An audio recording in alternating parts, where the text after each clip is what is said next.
Hi, Assalamualaikum. My name is Munira FAIZIN Nasir, and I will be the first one to present about our project 3D printed cardiovascular model. The table of contents are Chapter 1, Introduction, Chapter 2, Literature Review, Chapter 3, Methodology, Chapter 4, Results and Discussions, and Chapter 5, Conclusion. For Chapter 1, Ali Nawat discovered how this method could use to replace transplants, boost surgery, generate cheaper versions of surgical equipment, and improve their health. Patient-specific surgical models have been a core of 3D printing in medical field, as this model helps surgeons before performing any difficult and intense operation by using them as a practice. For example of an event in January 2018 in Belfast, surgeons are successfully prepared a 22 years old female for a kidney transplant using a 3D printed replica of her donor's kidney. Problem statement. Heart disease is commonly have unique anatomies that are difficult to study with just using conventional imaging techniques, which as X-rays, CT scans, and MRI scan. In congenital heart disease, the manifestations of disease that fall under one broad category often include many unique anatomic variations, so visualizing their anatomical features and relationship to nearby structures can prove challenging with just conventional imaging techniques. Our objective: 1. To improve knowledge on AM applications, specifically in medical field through literature review. 2nd, analyze and improve existing product design through design for additive manufacturing principles and approaches. 3rd, develop soft skills through teamwork, presentation, lifelong learning, and etc. Our scopes. This project will be focused on the cardiovascular model using stereolithography technology, which is we are going to use material jetting. Analyze and improve 3D cardiovascular model by proposing better material through stereolithography. Third, develop soft skills through brainstorming and discussion among team members and using Microsoft PowerPoint as platform to present this project. Assalamualaikum. My name is AINANI NAZIRA binti MOKHLIS, and I will present chapter 2 of this project, which is literature review. As you can see, this is a few subtopics that I include in this chapter. First, additive manufacturing. Second, reverse engineering. Third, stereolithography or SLA technology. Fourth, medical application of SLA. Material used in SLA. And lastly, the value of SLA in medical application. So firstly, I will discuss about additive manufacturing. So in this chapter, I'll do some research about the definition of additive manufacturing. And as you can see in the table, I include the author and year of the source that I use for my research. As you can see, there are a few sources that I use, such as journal, website, and also books. So these are a few titles that I use for my research. And the content is about definition of additive manufacturing, second, application of additive manufacturing, third, additive manufacturing in architecture sector, and other sector, which is aerospace sector and also healthcare sector. As you can see in this slide, it's about reverse engineering, which is the method that we use for our project. And these are a few research that we did for this project. And the sources that we use is from website and journal. So as you can see, the content is about definition of reverse engineering, process flow of the reverse engineering, the purpose of reverse engineering, and also the value of reverse engineering that we can gain for this project. Third is stereolithography or SLA technology. And in this project, we use SLA technology. So we did some research about SLA technology for we to gain the knowledge and to apply in this project. So the content that I include in this chapter is about definition of SLA and also two technology in SLA, which are material jetting and also digital light processing, or known as DLP. And the content inside the content that I include in the material jetting is about the process, the flow process, and also the component in the material jetting printer. And also in DLP, I include the knowledge about process flow of the DLP printer and also the component that are inside DLP printer. Next, as you can see in the table, I use sources from journal to do my research for medical application of SLA. This project is about cardiovascular 3D printed model. So this journal is very helpful for this project. And the content is about the bioprinting of human organs and also the current use for each bioprinting organ. So the content that I include is about cardiovascular system, kidney and urinary system, pancreas, liver, and musculoskeletal system. Next is material used in stereolithography or SLA technology. And the source that I include in this chapter is from book. And the title is about stereolithography in 3D printing. And the content in the journal is about component in resin. And as you can see, below is the component that are including in the resin that used in SLA technology, which is precursor, photoinitiator, absorber, filler, and additive. Lastly is about the value of SLA technology in medical application. So this is what we gained after we did our project. And the source that I get is from journal, and the title is about stereolithography. And the content that I include in this topic is about implant, prosthesis, and medical device, dentistry, drug delivery, and implant, prosthesis, and medical devices.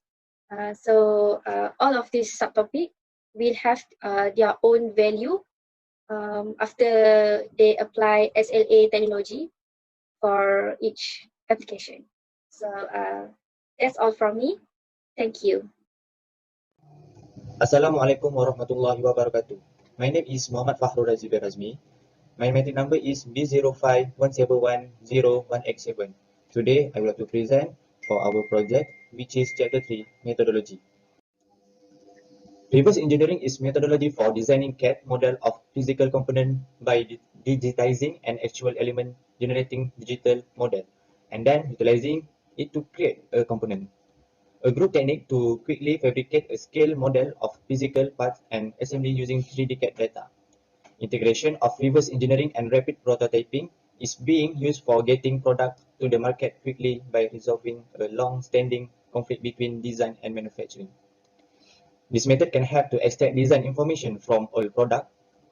From this method, all the precise data such as dimension, geometry, and structure from all product can be gathered, which require series step. Flowcharts show the process required for this method. At the slide, flowchart of reverse engineering procedure, which is first is prepare the existed product object for scanning, and then through to 3D scan MRI of the object, and then STL data, and then CAD model, and the last one is application of CAD CAM K tools. Next slide is a previous existing machine. Previous stereolithography is a machine that were used to produce the previous product in medical application, such as bioprinting tissue and organs, implants and prostheses, vascularized organ, model for surgical preparation, and cardiovascular. At this slide, show the figure schematic of traditional stereolithography as a 3D printing technology. The first one is SLA was the first type of 3D printing. Second, vertically movable VAT and a horizontally movable UV light. Third, the VAT is filled with a type of resin, photopolymer, that become hard when exposed to UV light. Fourth, polymer are photosensitive under UV light. The resin is solidified and form a single layer of the desired 3D object. The next slide is additive manufacturing technology. There are a lot of technology in additive manufacturing to develop 3D printing parts such as deposition modeling, FDM, direct metal deposition, DMD, 3D printing, selective laser sintering, SLS, inkjet modeling, IJM, and stereolithography, SLA. Therefore, this phase, a few methods will be used to decide the best technology to print the 3D printed cardiovascular model. The method that will be used is screening and scoring method. This is screening method for selection of the machine 3D printing that were used in this project. This method is used to choose the technology to apply for the project. 3 of 4 technologies have been selected, which are FDM, material jetting, selective laser sintering, SLA technology. From this method to be proceed to the next phase. From the selection criteria, which is cost low volume, cost high volume, lead time, material selection, surface finish, tolerance, integrate assembly, complexity, and customizability. In screening method, we found that the material jet is the best method to produce our product compared to another method. Next slide is scoring method. From the previous slide, we get the best of 3 method 3D printing for the result at screening method. And then we go through to scoring method. Scoring method are used to choose the best technology among the 3 methods that has been chosen from the previous stage. And that is material jetting technology the best method to use in producing the product compared to FDM and SLA machine. This is because material jet is the best performance compared to another method, which is material, support, resolution, build rate, machine cost, material cost, and then mechanical properties. The next slide is process of 3D equipment. Before the printing process, there are the method and process flow of the 3D equipment of the project. 3D printed cardiovascular model. That method, we use material jetting printer. We use Agilus 30 as our product material for producing the cardiovascular model. At the slide, show the flow process of 3D equipment, which is first is conversion of file format for 3D printing, and then pre-processing of 3D STL models, and then production of 3D printing models, and then post-processing of 3D printed models, and then we go through to material selection, and the last one is material jetting.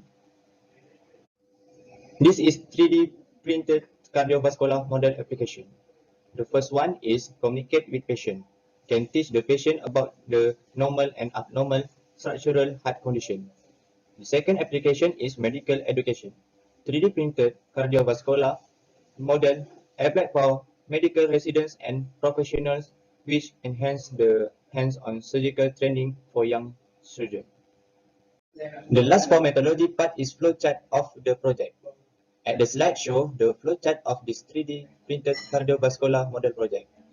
The flow of the project is, the first is prepare the existed product object for scanning, and then 3D scan MRI of the project, and then STL data, go through to CAD model, application of CAD, CAM, K tools, and then additive, manufacturing process, and then the last step is finished product. Assalamualaikum to my beloved lecturer, Dr. Shah Jahan.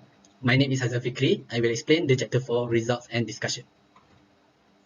So for the results, started with the material selection method. The material selection was conducted to select the suitable material for the producing of the cardiovascular model. The material analysis is important in order to make an improvement on the cardiovascular model. So in the table shows the requirement for the selection of material of the cardiovascular model. So the function for the medical training and teaching purpose, the objective, flexibility, properties, biocompatible, free variable is the choice of material, and the constraint is low price and density. Next is, from the material requirements, we do the screening method, which are shown in table down below. There are 3 materials, which are Tango Grey FLX 950, Vero Black Plus RGD 875, and Agilus 30, which are selected to be proceeded to the next phase. Then next, we proceed to the ranking process. This method is used to choose between Tango Grey FLX 950, Vero Black Plus RGD 875, and Agilus 30 as to be proceeded for this project. So the table shows the ranking of tough resin with Agilus 30 material and the final result ranking selection for cardiovascular model. Finally, after ranking, we've selected one of the material, which is Agilus 30, because it ranked first amongst the other material. So for this project, we've preferred the material which has high percentage of elongation and low shore hardness. From the result, we want to focus on the shore hardness of the materials because we want to achieve flexibility and also biocompatible. Hence, we decided to choose Agilus 30 as the material for the cardiovascular model due to the advantages of the material. Next is discussion of the results. The figure shows the comparison between the old and new design. As you can see, the geometry of the model is the same but different in colors. Because of the use of polyjet, we can add in different type of color to indicate different parts of the anatomy. So for the percentage reduced or increased is that previous design of the cardiovascular model, the whole part only uses single color. So by adding different type of color at the new design, the model will be more realistic and it can differentiate the anatomy parts of the cardiovascular model. So Agilus 30 contribute in making the model be more realistic as it mimics the physical state of a real heart. Next, I will explain the feasibility and improvement. The main feasibility of metal jetting technology is its ability to print multi-material and multi-color parts. As it has multiple print heads, each material can be stored in a separate head, allowing different materials and colors to be processed. The jetted material is suitable for creating detailed prototypes that are close to the final model. And then the improvement is the material jetting can produce smooth surface and very high dimensional accuracy. The multi-material capabilities of MJ enables the creation of accurate visual and haptic prototypes. That's all for me. Thank you. For the conclusion, from this project, we have achieved our objective as improve our knowledge in medical field through numerous articles, journals, and books. We also have been analyzed and improve our product through material design, which is high flexibility, high tensile strength, as well as high elongation break, which is Agilus 30, that from a company called Stratasys. This material will help to enhance the training of surgeons before surgeries, and that is more realistic for better understanding towards the patients, families too. In future, we hope there will be biocompatible material which actually act as real implant and saving more lives. Thank you for watching and thank you for your time.